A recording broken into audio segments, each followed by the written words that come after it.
కరివేపాక మండలం అడవుడు. ఇప్పుడు దేని గురించి మీరు కాంగ్రెస్ ప్రభుత్వం చేస్తున్న 6 గ్యారంటీలు ఇక కాంగ్రెస్ గ్యారంటీలు అంటే అది వచ్చి ఇప్పుడు గవర్నమెంట్ ఏర్పడి కూడా ఒక 2 నెలలు కరెక్ట్ 2 నెలలు అయింది అనుకోండి. మొన్నటి వరకు 2 నెలలు అంటే జనవరి 9 అంటే నెల మీద చిల్లర అయింది అంతే కదా. ఇప్పుడు ఇక వాళ్ళు ఏదో పెట్టిరు ఇక అంతా ఈ 6 గ్యారెంటీలు అనేది ఎక్కువచ్చిండ్రు బాగానే. ఈ ప్రజాపాలన పెట్టిరు, ఏదో దరఖాస్తులు ఏది అవసరం ఉన్నది, ఎవరికి ఏం అవసరం ఉన్నాయని ఏదో దరఖాస్తులు అన్నీ తీసుకుంటారు, అన్నీ చేస్తారు. కానీ ఇక ఈ అమలు చేసేది ఒకటి. ఇప్పుడు ఇక గ్యారెంటీలు దాంట్లో ఒక 2 అమలు అయినాయి. మళ్ళీ ఈ మధ్యన కూడా ఈ మధ్యకాలంలో ఈ 2-3 రోజుల్లో 3-4 రోజులలో ఇంకో రెండు స్కీములు మరి ఇది చేస్తాము అని వస్తుంది వార్త. మరి అది 500 గ్యాసు ఒకటి, 200 యూనిట్లు లోపు కరెంటు బిల్లు మాపే అది చేస్తామంటుంది. మిగతా అవి ఉన్నాయి, హౌసింగ్ పర్పస్ ఉంది, ఇంకేదో 2500 మహిళలకు ఇస్తామని అది ఉన్నాయి. ఇక అవి కాకుండా వస్తుంటే అయితే అంత బడ్జెట్ కూడిన పని. ఇక కాకుండా అది దిగబడ్డ వ్యవహారం. గవర్నమెంట్ దిగబడి అప్పుల కుప్పల మొత్తం కూరుకపోయింది. పుట్టగతి కూడా లేదు అవతలికి పోతే గవర్నమెంట్కి. ఇక ఈ అప్పుల ఆటికే కట్టే డబ్బులు లేవు. మనకు 100 రూపాయలు వసూలు అవుతుంటే ఆ 35 రూపాయలు వాళ్ళ మిత్తిలకే పోతున్నాయి, 35 రూపాయలు జీతాలకే పోతాయి. ఒక 30 రూపాయలతోటి చేయాలంటే ఇంత వ్యవహారాలు గించిలని ఏదో ఇక వాళ్ళ ప్లాన్ ఎట్లా చేస్తారో గవర్నమెంట్ పాలసీ. మరి డబ్బుల విషయంలో ఇప్పుడు ఏదైనా ప్రతి కార్యక్రమం చేయాలన్నా డబ్బులతోటే పని. ఇక ఏదో జర ఆలోచనతోటి చేయబోతున్నారు నిదానంగా. మరి వెయిటింగ్లో అన్ని కూడా చేసే నమ్మకం అయితే ఉన్నది చాలా వరకు. మాజీ ఎమ్మెల్యే గాదర్ కిషోర్ ఎందుకు ఓడిపోవడానికి ప్రధాన కారణం ఏంటి? ఎందుకు అసలు ఓడిపోవడానికంటే ఇక ఆయన జర ఇసుక గురించి జర ఎక్కువ చేసేసిండు. మన తెలంగాణలో 23 దిక్కుల నుంచి వెళ్ళి ఉసుక పర్మిషన్లు ఇచ్చారు. ఒక తుంగతుర్తిని 9 దిక్కుల పెట్టింది, 9 దిక్కుల పెట్టినాయి.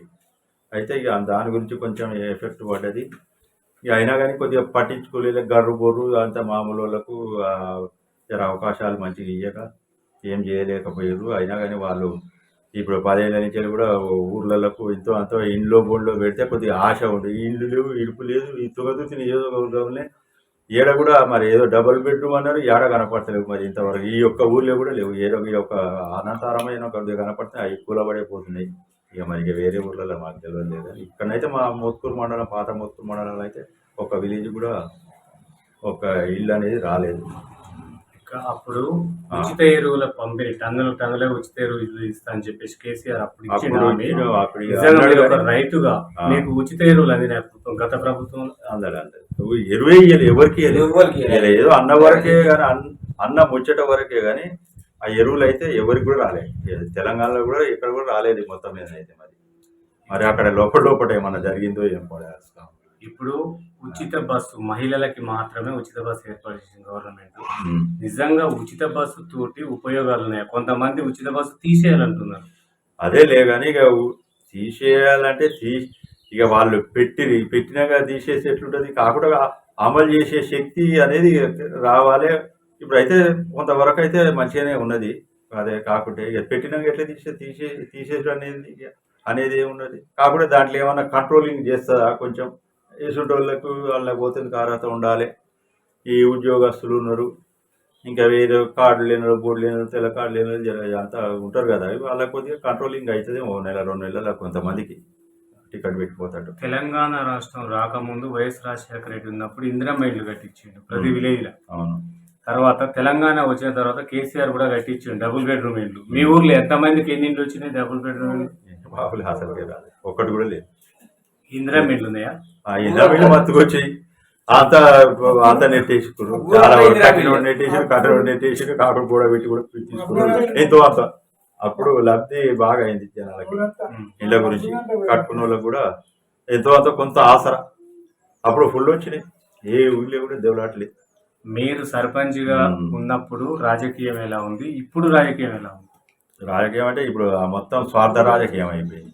ఎవరింటికి ఆడే పెద్ద మనిషి అయిపోతుడు, ఎవరి రాజకీయం వాడే కాకుండా ఏమైనా వస్తుంది అనేది గదే చూస్తారు. మొత్తం జనాలకు స్వార్థం ఎక్కువైపోయింది. ఉచితం అనేది అంతవరకే, ఇదొకటి అదొకటి చేసేవరకే ఇక ఇక్కడ ఇది వస్తుందా అక్కడ అది వస్తుందా ఇది వీటికే ఎదురు చూసుకుంటూ కూర్చుంటాం పని పాట ఇప్పుడు లేకుండా. ఈ విలేజ్ లో డ్రైనేజీ వ్యవస్థ గానీ, మురికి కాలువలు, సీసీ రోడ్లు ఎక్కడ కూడా అద్భుతగానంగా ఉన్నాయి. ఉమ్. అసలు ఎక్కడ లోపం జరుగుతుంది? సర్పంచ్ అంటే లోపం అధికారుల అంటే పార్టీ రాకపోవడం అది లోపం. లోపం ఎట్లా జరిగిందంటే ఉండే డ్రైనేజ్ కాలువలు ఉండే కానీ సీసీ రోడ్లు పోసేటప్పుడు ఏం చేశారంటే డ్రైనేజ్ అంతా కూల్పేసారు మొత్తం.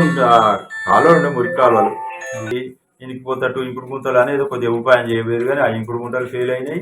ఉన్న మురికి కాలువలు పోయినాయి. ఏమన్నా సిమెంట్ రోడ్డు పోస్తే ఆ రోడ్ల మించి వెళ్ళి మురికి నీళ్లు ఆ ఇంటికి వెళ్ళి వాళ్ళు బాత్రూమ్ నీళ్లు అన్నీ ఆ రోడ్ల మీదనే పారుతాయి. వాన వచ్చినా రోడ్ల మీదగానే పారుతాయి. అవి రోడ్లు అన్నట్టు లేవు, సిమెంట్ రోడ్లు అన్నట్టు కాదు, కాలువలు అయ్యే అంతా అదే మొత్తం అటు మీదగానే వెళ్ళిపోతున్నాయి.